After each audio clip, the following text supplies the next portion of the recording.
Salut les loulous! Ah, je n'ai plus de voix.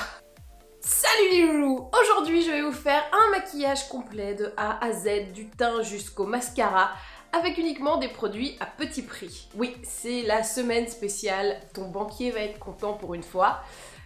Oui, parce qu'après les Natasha Denona et compagnie, il fallait bien un petit peu rétablir l'équilibre. Donc, ça va être l'occasion pour moi de vous montrer des produits que je kiffe, soit depuis longtemps, soit qui sont nouveaux, dans des prix plutôt abordables.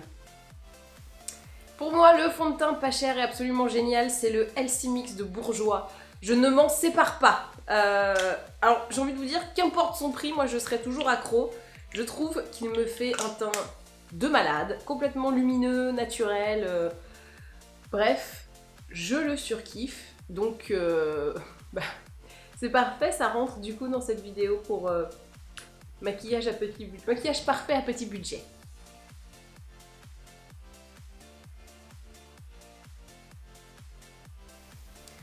Pour les correcteurs, je suis désolée, hein, j'ai commencé à perdre complètement ma voix, peut-être qu'à la fin de la vidéo je ferai comme ça, mais c'est pas voulu. Mais bon, voilà, on est malade, on est malade. Les correcteurs, je vous avais déjà parlé des petits correcteurs Yves Rocher, je sais pas si je vous avais tous montré par contre. Bon bah voilà, là ils sont quasiment tous là, il n'y a juste pas le violet que moi je n'utilise pas trop. Donc, je les trouve hyper bien, très agréable à utiliser. Donc le orange, boum, pour le cerne. On peut aussi utiliser le jaune, ça dépend de la couleur du cerne au final. Mais moi je trouve que là, le petit orangé me va bien. Bon, comme ça tout seul, non, on est d'accord, on reste pas comme ça. Et pour les rougeurs, je suis bien fan. Attends, là. Oui, les boutons se sont calmés, mais il reste quand même de la rougeur. J'ai plus de volume, mais j'ai du rouge. Bon, écoutez, c'est déjà ça. Toujours dans les correcteurs, mais là, cette fois-ci avec la palette camouflage. Donc là, c'est la L'Oréal Paris Infaillible Total Cover. Je pense que j'en ai déjà parlé 1 milliard de fois, mais vous avez le résultat professionnel pour vos cheveux. Oh, je me suis trompée. C'est pas le bon, ça. Vous avez un résultat vraiment pro sur une palette qui est disponible en supermarché. Donc, j'ai envie de vous dire, quand c'est pas moqué de vous, elle est vraiment super, enfin tu vois, voilà, c'est hyper efficace. Donc toujours, je prends mon pinceau Zoeva et je fais du piquetage sur les zones à camoufler. C'est beaucoup plus efficace et ça reste naturel. Je sais pas pourquoi je le fais ici, je n'ai rien. Hein. C'est vraiment histoire du plaisir du toucher du pinceau. La meuf se fait kiffer. Ah mon dieu, ce pinceau est agréable. Ah, si agréable. C'est oui, il y a une liaison. Il y a un T dans le aussi. Tu savais pas? Bah vraiment, tu le sais. Pour l'anti-cerne, il y a deux produits que je vous recommande. C'est le Fit Me de Maybelline, donc toujours dans l'idée, pas cher et très efficace. Et l'anti-cerne Accord Parfait de L'Oréal Paris. Donc là, je vais prendre le Accord Parfait, puisque mon Fit Me est terminé. Voilà, tristesse.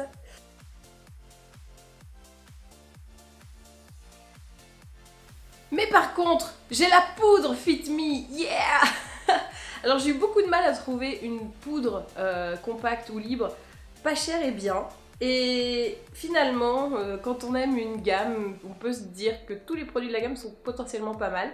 Donc, Fit Me, la poudre Matte and Poreless, que j'utilise avec mon pinceau plat pour venir fixer tout ce que j'ai fait avant. Donc l'anti-cerne, les correcteurs, et poudrer ma zone T. Bon là c'est pas ma zone T, hein. C'est mes paupières parce qu'en fait j'ai pas trouvé de base pas chère que j'aime vraiment bien. Bon, du coup je la fabrique moi-même avec mon anti-cerne et ma poudre. D'ailleurs si vous avez une base de fard à paupières pas chère, quand je dis pas cher on va dire moins de 15 €, même moins, on va dire moins de 12, ouais, autour de 10 €. Ça, je prends vos recommandations. Une bien, hein, qui tient longtemps. Pour les sourcils, j'ai pris le Brow Artist Expert de L'Oréal Paris. Ce qui est bien, c'est qu'il y a la petite brosse intégrée, donc ça vous fait l'économie d'une brosse. Ah non, je pensais à tout. Donc, vous avez la mine qui est un peu en forme de goutte, ce qui vous permet... Moi, je la prends à l'envers et du coup, comme ça, Attends, hop là, viens ici.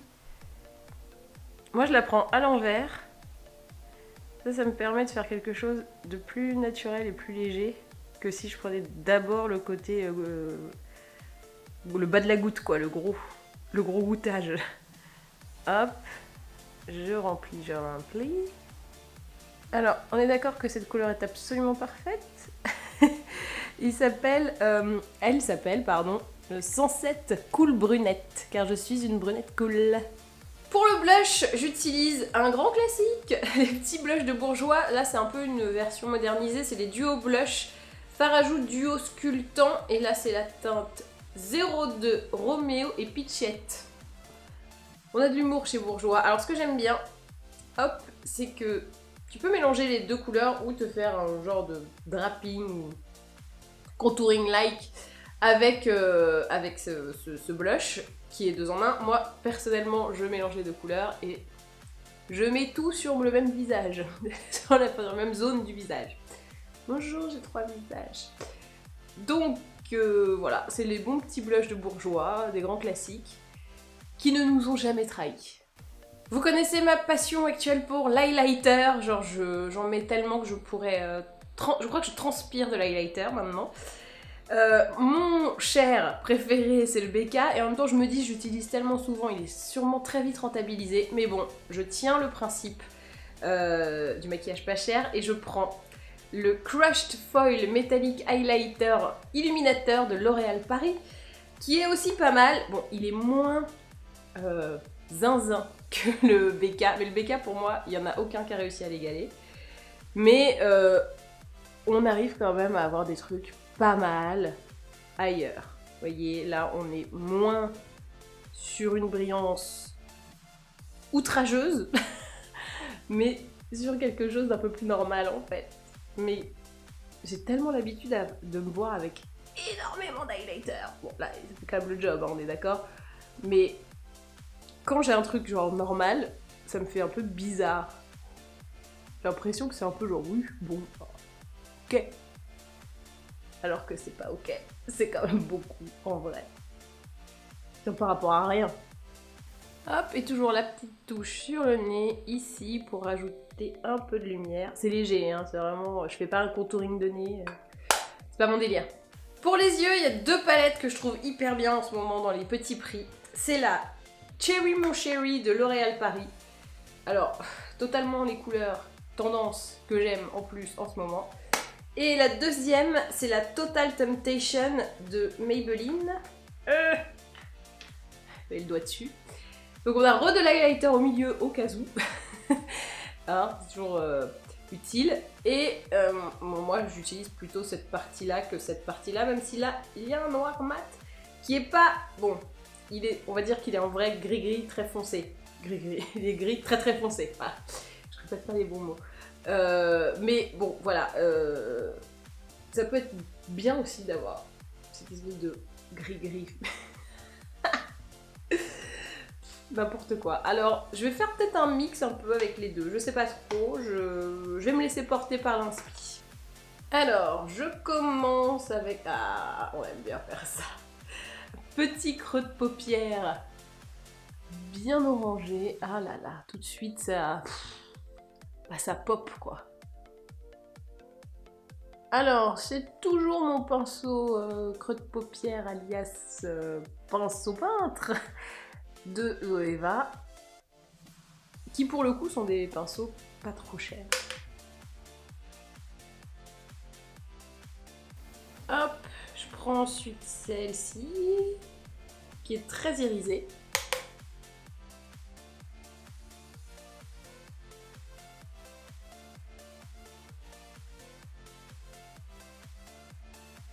Je vais prendre ensuite, hop, ce mi-violet, je sais pas, il est violet marronné, très chelou. Et je vais le mettre en dessous de l'œil, je vais voir ce que ça donne. Je sais pas si c'est bien ou pas. Avec mes grosses cernes. Oh, si, il y a un petit truc, il y a...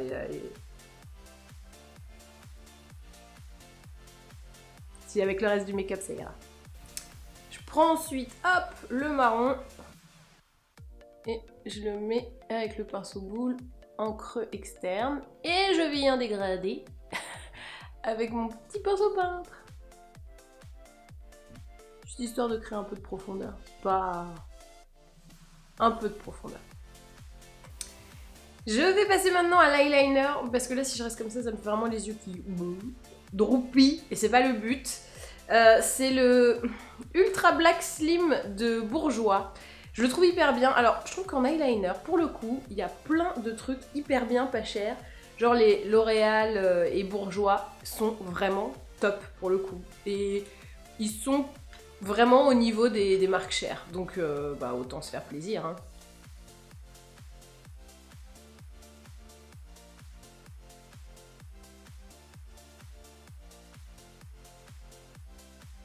Pour le mascara, je vous avais parlé de mon problème de aucun mascara ne tient et quelqu'un m'a recommandé le Scandalize Wonder Wings de Rimmel London. Elle m'a dit prends le violet. Bon bah j'ai pris le violet. Je suis pas au taquet, je l'avoue. Mais oui, il est pas mal. En fait, ce qui est assez marrant, c'est sa brosse. Vous voyez, un petit peu... avec des poils plus longs à la base, ici, vers la... Voilà. Voilà. Du coup, ça chope bien tous les cils. Et pour moi, c'est surtout la brosse qui est cool. Donc, voilà. C'est pas... Je ne suis pas mécontente, mais je suis pas non plus complètement au taquet. Disons que mes cils naturistes s'en font encore des siennes. Ils protestent, hein, tout le temps. Voilà. Mascara... Oui, mais pas waouh. Voilà. Je vais terminer avec le maquillage de la bouche. Alors, comment est-ce qu'il s'appelle? C'est le lip crayon de la collection première de Zoeva et la teinte, c'est le Acoustic Feeling. Voilà. Donc, soit tu fais comme moi, tu vas un peu à l'arrache, hop, et après, tu fais des hauts contours. Moi, je fais centre et contour après. Je sais pas pourquoi. J'aime bien y aller comme ça, alors que normalement, l'avantage des lip crayons de Zoeva, c'est que justement, tu peux bien faire ton contour et remplir après. Mais ce serait moins drôle. Voilà. Donc c'est un lip crayon. Moi je porte du coup complètement que en rouge à lèvres. Je trouve canon. C'est mat, c'est confort. Et c'est pas cher. Et voici donc le look final, spécial. Je ne me ruine pas pour mon make-up. Alors ça reste quand même une somme, hein, évidemment, si on met tout bout à bout. Mais moins que si on met les mêmes choses bout à bout chez Natasha Denona par exemple. Que j'utilise toujours parce que vraiment c'est bien. C'est horrible mais c'est bien. Voilà. N'hésitez pas à me dire dans les commentaires si vous avez une très bonne base de fard à paupières, pas cher, parce que pour le moment, bah moi j'en ai trouvé des chers qui sont top, hein, voilà, mais des vraiment pas chers, autour de 10 balles, on va dire entre 8 et 10, max 10, 50, 12, allez, soyons fous, j'ai pas trouvé. Donc le mystère reste entier et j'attends vos réponses dans les commentaires. Voilà, j'espère que cette vidéo vous a plu. N'hésitez pas à vous abonner pour ne manquer plus aucune vidéo sur du make-up, sur plein de trucs. Voilà, on est complètement foufou, on fait plein de trucs ici. Et ben voilà, et ben maintenant, à vous de jouer.